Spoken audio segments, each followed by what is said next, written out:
congratulations on this masterful directing debut. It's just such a nuanced and atmospheric and beautiful film. This is an amazing film, right?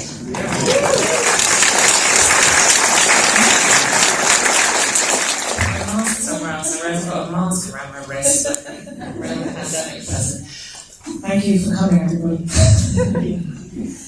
So, when did you first become acquainted with the book? Nella Larsen's 1929 novel Passing. Did someone bring it to your attention, or how did it come about? No, someone did bring it to my attention. I was on the set of a short film as an actor in England. And I was, 25, this was 13 years ago. And it was at a point in my life where I was talking more and more about my mother's mysterious ethnicity. The truth is I now know that, my grandfather on my mother's side, a man called Ewing, he was born in Virginia, and he was born into a black family. He was racialized black, he was socialized black, and at a certain point in his life, he made the decision to pass for white. And with that, the whole history was erased and hidden from my mother and her sisters. And she grew up in an environment which was complicated. The emotional legacy, the inheritance of that, of growing up in an environment where you're told not to talk about who you are, that it's something to be hidden, takes a psychological toll.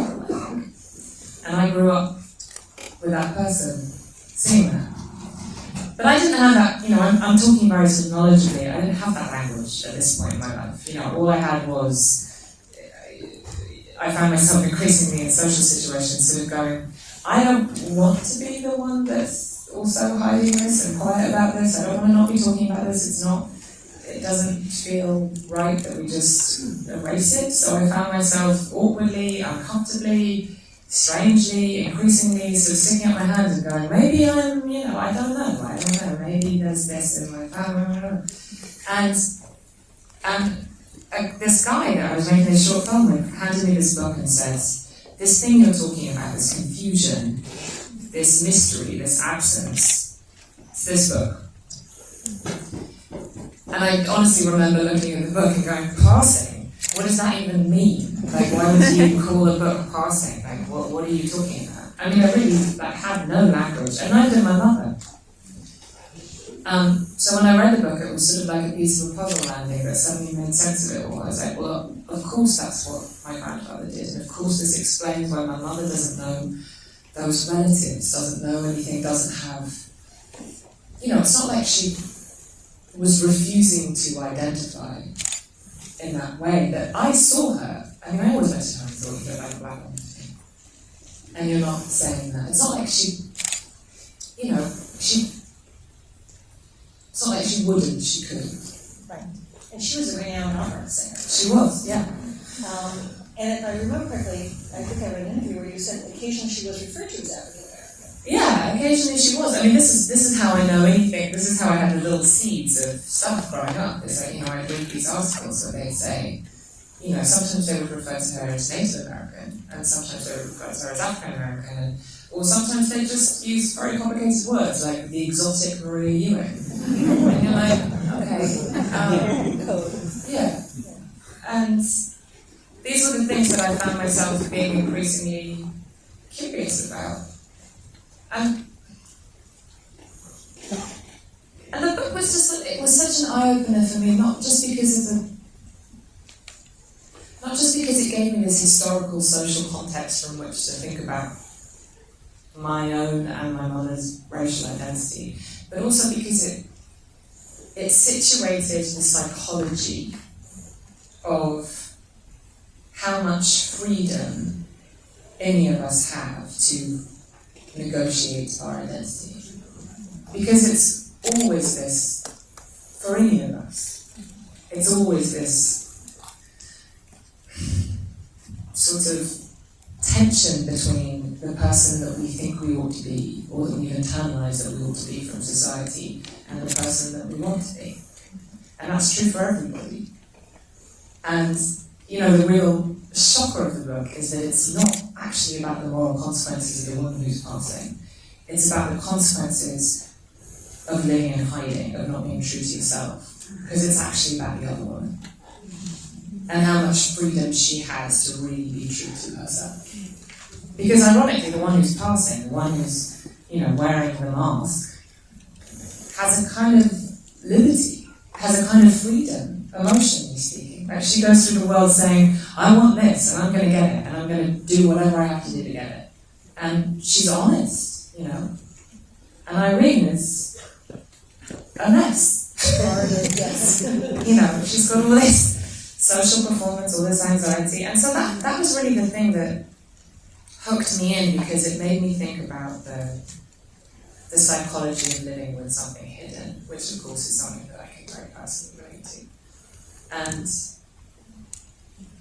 I think that's the thing, if I'm being honest about it.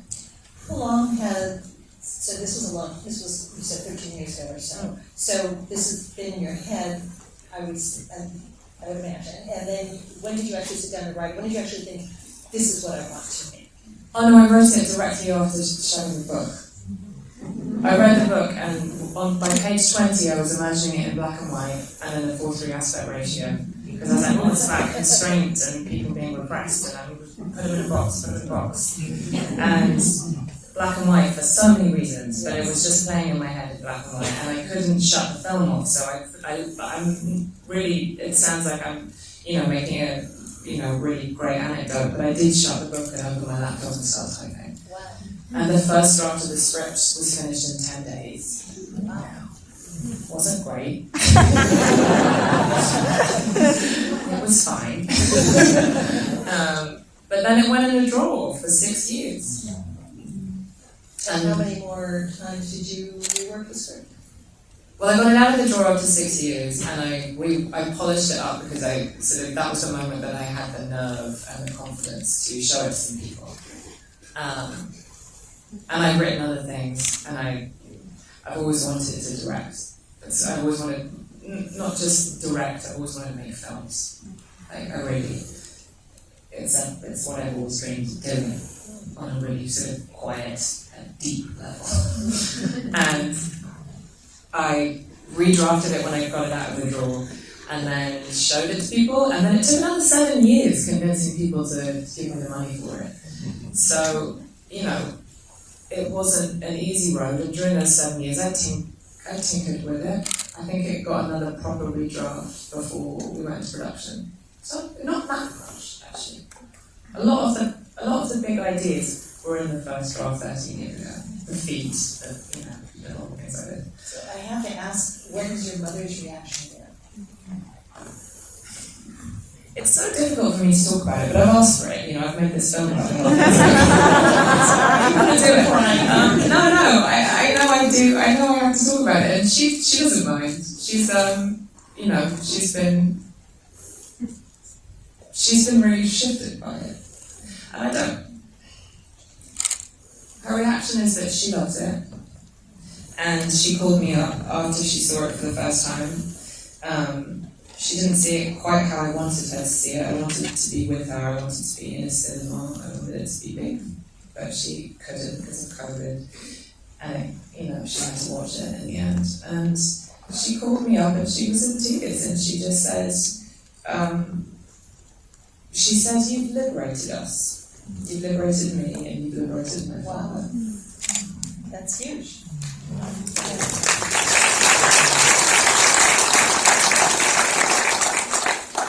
So not only have you made this beautiful work that is something that is a work of art, but you also have done something cathartic and liberating, and that's for your first venture. That's amazing. Congratulations. Thank you. Yeah, it's a little weird when you think about it, isn't it? This book was written 94 years ago, and you thought that it would have such a profound effect on many people, actually, as it turns out. Yeah, absolutely. So Did you have specific actors in mind? Because it could have, with some of the other movies, not the ones you've chosen for this series, but in some of like the other Imitation of Life, the later one, there are white people playing the passive people. You clearly chose 2 black actors, so tell us a little bit about that. Yeah, I mean, there was never any question in my mind about that. It felt very important. Yeah, exactly. It is important. There's a redressing that had to have happened. But also, it felt important in terms of how a 2021 audience receives the story. Let's be clear, this is an examination of the performance of identity, of the performance of race, of the performance of all of these things. If you cast people that look if you cast people that you understand to be white, mostly what you're going to be experiencing is, oh wow, they look so white. That's not so interesting as actually seeing the performance of a different identity all the time from a perspective of you understanding those actors to be black. It's like, and it puts an audience firmly in a black perspective. If you think of if you think of being a family where somebody crosses the colour line and says, okay, I'm white now, you as a member of that family, you don't agree, You're constantly, you see them, only ever see them as black. Because that's your experience of them. And so you're looking at them with fear, a certain amount of, aren't they going to be found out? Isn't everyone else seeing what I'm seeing? And that's the place that I wanted everyone to be sat in, all the time. And I could only do that in black and white, is the truth. Yeah. Because then you're pushing it to a sort of abstraction, and you're pushing it into a metaphorical space where you're constantly thinking about context and perception. Like this doesn't look like the world looks. There's a different reality. It's a reality, it's credible. I'm not saying it's not credible, I'm saying it's not emotionally palatable. But it's not the world as we see it, so you're not thinking in terms like that. And I'm allowed to make faces mutable with light and tone and shadow and all the rest of it. I mean, the big gag about black and white and this movie that I always think of is that it just feels uniquely articulate and metaphorical, because black and white film is not black and white, it's 1,000 shades of grey, just like this story. And that's, but yet we call it black and white because that's how we like to categorise and perceive and name. And again, you can't reduce anyone to these categories. You can't reduce anyone to one singular definition because they invariably spit out the sides because we're messy, we're people, and that's what this is about, really.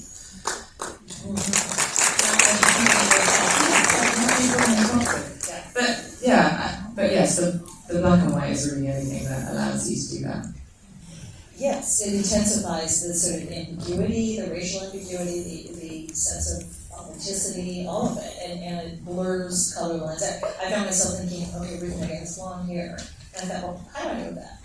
But it's all shades of gray. But I thought it very interesting that they discussed race so openly so early in the story too, because I guess when I think of passing, I think of people not talking about it, and the fact that they discussed it, and then once Alexander Skarsgård and makes his remarks, and you could have that horrible nickname for her. All of that was really interesting, and I'm guessing that was on the page in the novel as well. Yeah, very much so. That's very much in the novel. I think I have definitely moderated and shifted it so that we receive it in the way that I think that Nella Larsen wanted us to. I can't say for sure, but this is my interpretation, obviously. But there was a lot of that actually when I think about it. I mean, the adaptation is pretty faithful to the book because I love the book deeply. But it's not necessarily page by page, story by story. It's mostly told in retrospect as kind of memory. The first line or something is, Irene remembered. It's not, none of it is happening in real time. There are very few dialogue scenes. So there is a lot of it that digested in a different way. And there are certain things that, Nella Larsen couldn't write explicitly about repressed homosexuality, for example, in an explicit way, but you can visualize it, and you can bring that stuff up in a way that I think she would be happy with. Yes, absolutely. So, in terms of your directing style, how do you think your background as an actor influenced your style? And also, were there actors that you have worked with whose style you sort of look to as inspiration? I mean, obviously, everything that I've ever done in my life has informed the kind of director I am, because it's everything really, isn't it? Filmmaking, it's like how you see the world, how you interpret a story. And I've learned so much about filmmaking on set. And I think I've always approached acting like a director. It's kind of funny for me to realise this, but I think every job I've ever done as an actor, I've spent a lot of time sort of thinking about the macro rather than the micro. Thinking about how the characters' arc fits into the film as a whole, and thinking about how it's going to be cut together, and sort of doing that process in my head in order to play the character. I've just sort of done that, and then of course you watch the movie and you're like, it's nothing like how I imagined. Okay. And then eventually, you make your own, and still nothing quite know. It's good, pretty close actually. But yeah, I think that certainly how I talk to actors, I mean, I don't know about that. In many ways, there was a journalist recently that said to me, well, obviously you transitioned into directing so that you could talk to actors, because obviously that's what you're interested in. So who was advising you about how to do the shots and everything? Yeah, thank you. Yes, it was actually, yeah. And I'm only bringing this up, well, because obviously it pissed me off there. Anyway.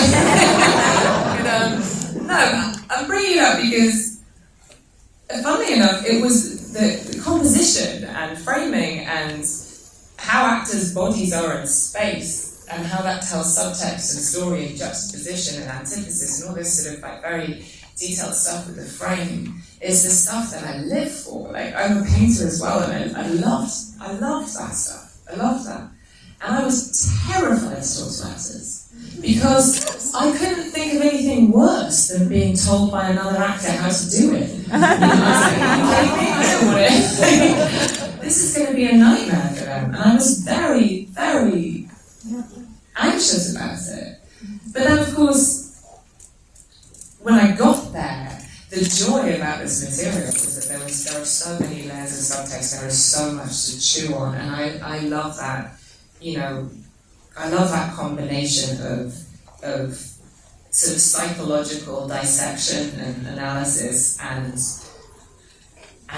just whatever comes emotionally, instincts. And all of these actors in this have that blend, so it was a joy to just hold them and just support it and just work out what they all needed at any given time to do what they do so brilliantly. It is fiendishly difficult what those two women do in this. It's really complicated. It's like a dance. Yeah, I mean, it's so... For Ruth Negga to portray that amount of sort of dynamism and, she's almost like a cipher, that character. She comes in and she means so much to everybody. She destabilizes everyone. She makes everyone think about who they are or who they aren't or who they could be. And that's like how on earth do you embody that? And make it human and not painfully irritating, and also has to be a bit irritating at times. Like, she has to be a little overwhelming and a little grating and a little or we wouldn't understand why she didn't respond. Exactly, we wouldn't understand, somebody. And also, Tessa Thompson, how do you portray a woman who's having a nervous breakdown who doesn't even realise she's having a nervous breakdown? I mean, there's nothing. She has no outlet. She never gets to really cry or break down. It's so held, it's so restrained, it's so bottled, it's painfully suspenseful. And that is testament to their brilliance. And Holland also, can I just say. I mean, again, he does this astonishing balancing act between being, masculine and charismatic enough to be credibly sort of attractive to everybody and sort of dangerously, or maybe he could be having an affair, but also soulful and in love with his wife and actually pretty straightforward. That sort of oscillation really makes the movie. And I did speak to them all about all of those things, and that was thrilling. We got a little bit of rehearsal time. We shot this on 23 days on a tier 1 budget. So, we didn't have tier 1, very little period film. But we managed to get some rehearsal time, and, that was really enjoying. Had Ruth and Tessa met before? No, they hadn't. They had that chemistry, and I wondered if if they'd taken some time, and she get to know each other before, or you said a little bit of rehearsal time? Well, no, I ended up sort of, not exactly illegally, don't tell the unions, kidnapping them for a weekend under the guise of, a social visit, and then made them work. But it was actually really formative and fun and great. And yeah, you don't know. I mean, I had no idea that they were going to have the chemistry that they had, and they did. It's extraordinary. It just rankles. Yeah, absolutely. I want to give the audience a chance to ask questions, because I'm ready to hand. There we go. Yes. Excuse me, I'm quite astonished by the film because it's pure cinema. I was expecting an actor first time behind the camera to be another type of film, and you astonished me. What you don't say in the script, what is told visually, just by movement of the actors and the camera. How do you and Edward Grau meet or plan, and how did you run into him? Sure. Thank you for saying that. I really appreciate it. It's very much the intention. It's the intention to make so well. But yeah, Edu and I worked together twice when I was an actor on The Gift and a film called The Awakening. I always thought he was brilliant. I actually hired somebody else, a woman, and I loved her. And there was a terrible, annoying clash of scheduling, really at the 11th hour. And I had to panic call someone that I had a shorthand and knew already. And Edu was the first person that came to mind, and I called it up and I said, would you read the script and get on a plane tomorrow, because we're in pre-production already and I need you to be here. And he did. Thank goodness.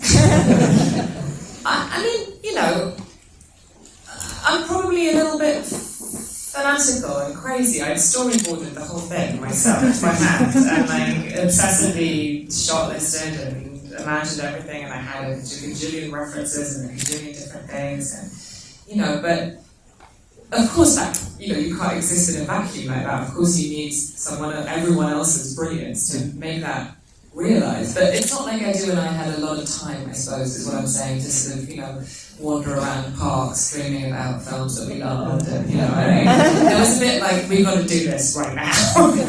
And, I mean, the conversation, I gave him all the stuff, I talked to him, but the main thing that I said to him was, everything in this movie is performing. Everything, including cinema itself, including the movie itself, has its own performance. It has this sort of formality and a heightened quality that is almost subconscious, as if it's in dialogue with film.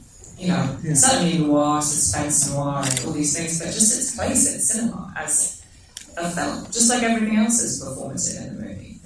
And he got that and ran with it. And he came up with this brilliant idea.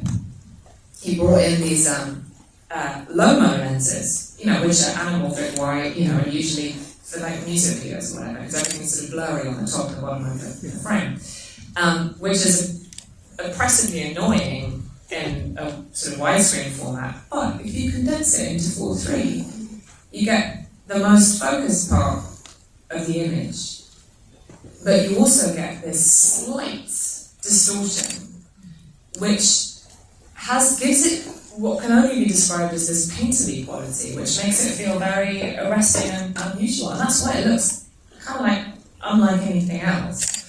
And that was Edu's innovation, and I really loved it. And then we spoke a lot about how we should play with focus. You know, if you think about, I was thinking about the way when you read the book, you go along this ride where you think Irene is your narrator. She's stable, she's morally righteous, and then sort of somewhere, not even halfway through, you start to think, hang on a minute, she's not seeing things clearly, and I'm not seeing things clearly. And I kept thinking about this, and Edu and I kept thinking about this, and then we were like, well, let's literally take her focus away at certain moments. Like, it literally blur in places. And make that specific. So you're constantly playing with perception, like what are you seeing, the audience, or what are you seeing through Irene's eyes? And you're never quite sure. So there's always this dance of like, same thing. Is he really having an affair, or is she just projecting it? It's all sort of there. And many other things, I could go on and on about mirrors and I'll stop. Anyway. I notice the mirrors a lot, especially that early scene when she first meets up with her. Yes, from here. It's kind of a continuation of the aestheticness of the film. It's a question about the aesthetic. I'm going to repeat it so people know. I just noticed, I don't know how consistent it was, but I noticed how when Irene was at home, the lighting was much more moody and darker, and then when she was with, it was brighter. And, John in the hotel room. Yeah. So he was saying that when Irene's at home, the lighting is moodier, and the difference in lighting. Yeah, it's a very good point. It's very deliberate. So again, this is something that can only be achieved in black and white. I mean, he was asking about the hotel scene at the beginning with John, and the contrast between that and when Irene goes to Holland and gets home. And that scene with John is I like talking about it because it is an example of something you can only achieve in black and white, and it is oppressively white. Like they're wearing white, the walls are white, there's a huge amount of light coming in from that one side window that doesn't make any sense, and so they're all sort of like weirdly overexposed, and you don't really understand why. But for me, it was always like the cumulative effect of that is that when John walks in, it's context, right? He makes the context because he's the most powerful man in that room. So he gets to see what he wants to see. He dictates who they are in that context. And he sees things through a white lens. And he sees things through that white lens, exactly. And then when Irene moves, the lighting changes. The paneling gets darker, the tones in the house get darker, it shifts, and their faces shift. It's brilliant, I love it. Yes, the woman, yes, you quoted like that. I noticed right off the bat that you had a lot of artistic imagery there, and you talked about how you were a painter and making these images fly off the book to the screen.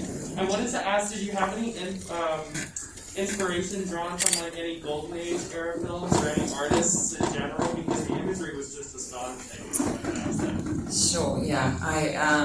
Films. I always felt that this was a classic suspense thriller, psychological suspense thriller. So, Strangers on the Train, Shadow of a Doubt, Notorious. There's a British film by Joseph Losey called The Servant, which I went back and looked at again because it's very different, but there's the same there's a power dynamic and claustrophobia inside a house.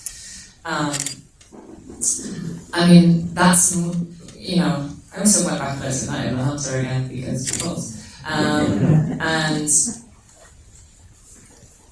And otherwise, I looked at a lot of photographs. Saw Leiter, De Carava, Gordon Parks, James Van Der Zee. I looked at a lot of artists as well. There's that Robert Franks quote. He's the photographer, Robert Franks, and he says, you should teach the eye to listen before it sees. which I found helpful. Can't really tell you why. It'll work out. There's lots actually. I'm thinking of other ones, but those the ones that spring to mind straight off the bat. Let's see. Yes, right here. Hi. So I noticed at the end that you dedicated this to your mom. And I was wondering, see, now you had it for so long, did you ever consider to make a movie about her? Or, obviously, you know, it's very personal for you, but seeing how she's so extraordinary, like, did you ever, at first, do you still plan on it?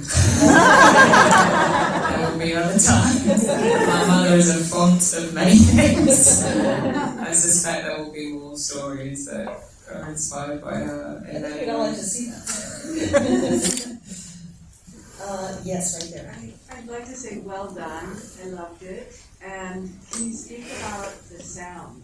I mean, particularly, you know, you could hear the sound of the cigarette. Your sound design is amazing. Yeah, it's amazing.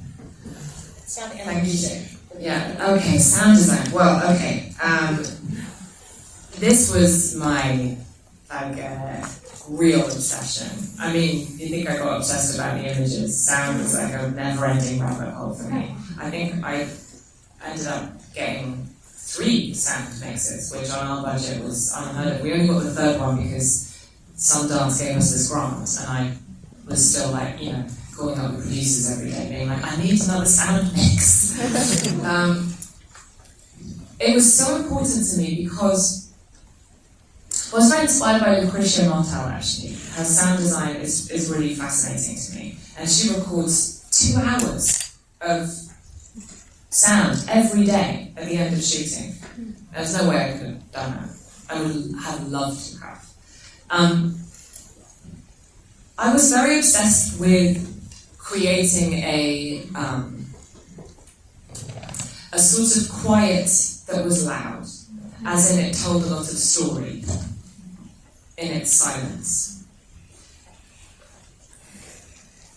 Communicating silence. Yeah, I suppose it's like, you know, it's the missing piece. There were so many, the hurdles, the difficulties of making this film was always how do you get into the interiority of this woman's head, of Irene's head, and how do you articulate these things that are happening, these many possible interpretations, when actually the dialogue is pretty spare and not very much happens. And you've got to find a way to get that tension and that unease. And for me, it was always about finding ways to cue the audience that they had to do some work.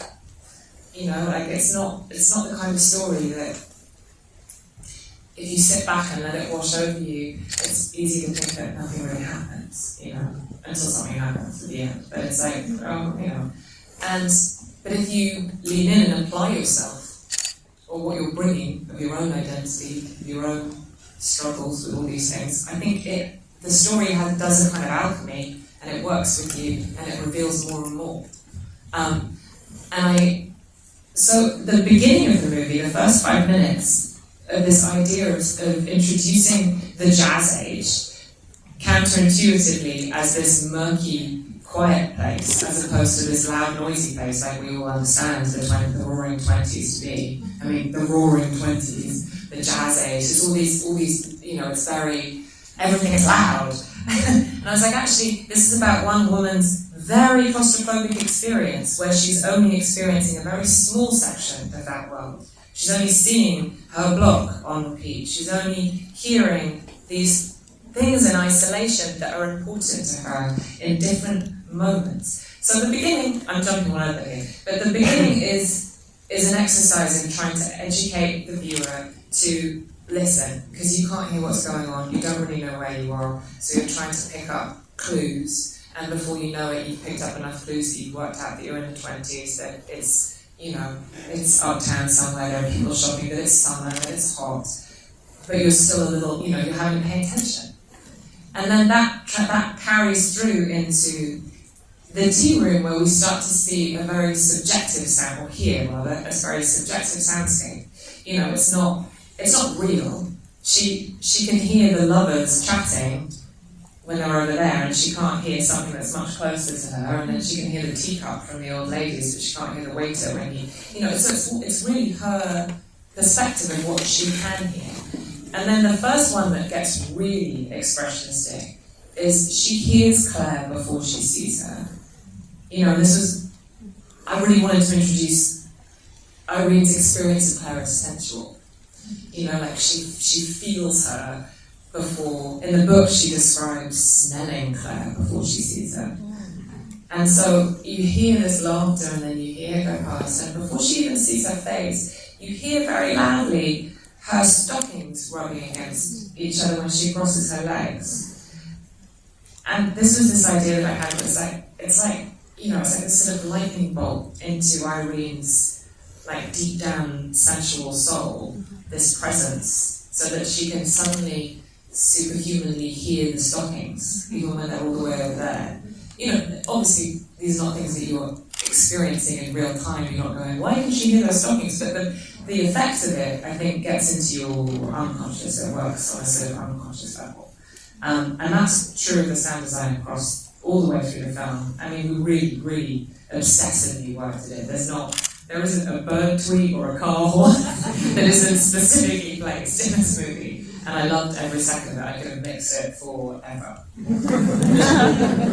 I love how much you value sound design, because I think that's so important. We have one last question. Yes, right here. Sure. First of all, just huge congratulations, and it's so lovely to hear you talk so eloquently about the visual strategies and the audio strategies, and particularly, given that you replaced your DP so quickly, and it is odd that someone would comment on who did you talk to, because the film is so obviously not designed in a way that, it's not shot with coverage. Obviously, it has very distinct vision from the jump, so huge congratulations on producing cinema like this. I was also super impressed with the era and the historical kind of engagement with that era, because we're in the Harlem Renaissance, we're in the Jazz Age, we're in Prohibition, and people are people, but they have their own perceptions of pop culture, their own perceptions of the world around them, and it just felt very natural. Everyone felt very much a part of that era and that recreation. I was wondering what kind of, if you maybe speak to the work you did on presenting not just the era, but the people within that era. A lot of it was the language. I took some cues from the book, and there's a lot of very idiosyncratic 1920s language, but then I tried to counter that sometimes with stuff that isn't at all that. So there's a little bit of an offsetting of that. But I think most of that, and the formality of the language, I think, and also how they deliver it, they internalize that and make it very lived in, which I think really helps, as well as being quite sort of presented. Doesn't slip into kind of contemporary idiom ever, which I love. But I think that it was mostly that, and then there were a couple of other things that I did to pepper in some references to the sort of larger world, like in the tea room you hear them talking about Josephine Baker, and also I included the speakeasy scene, which is an invented scene that doesn't happen in the book. Where there's that idea of sort of those underground jazz clubs that late night that happen in Holland. The prop cup was a really lovely touch, that secret little cup before. Yes. Yeah, all the Prohibition stuff is not in the book at all, actually. I think Nella Larsen was avoiding writing about that, but that felt like something that I felt that 2021 would immediately situate in the 20s and know, as it were.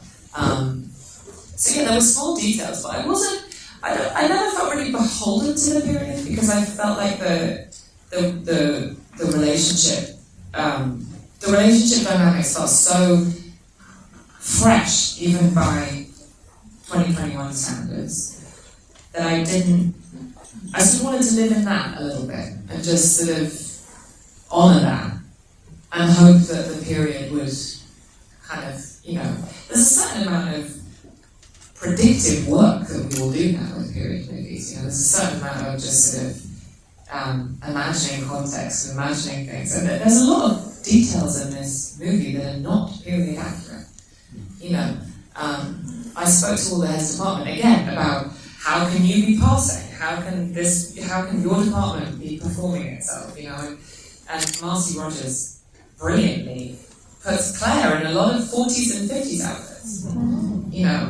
Subtly, but not all 20s specific. And that, she's passing for someone that's existing in the 20s. She exists outside of time and space. And similar with the production design, the Redfield house is much more minimal than 1920s house would have been at that time.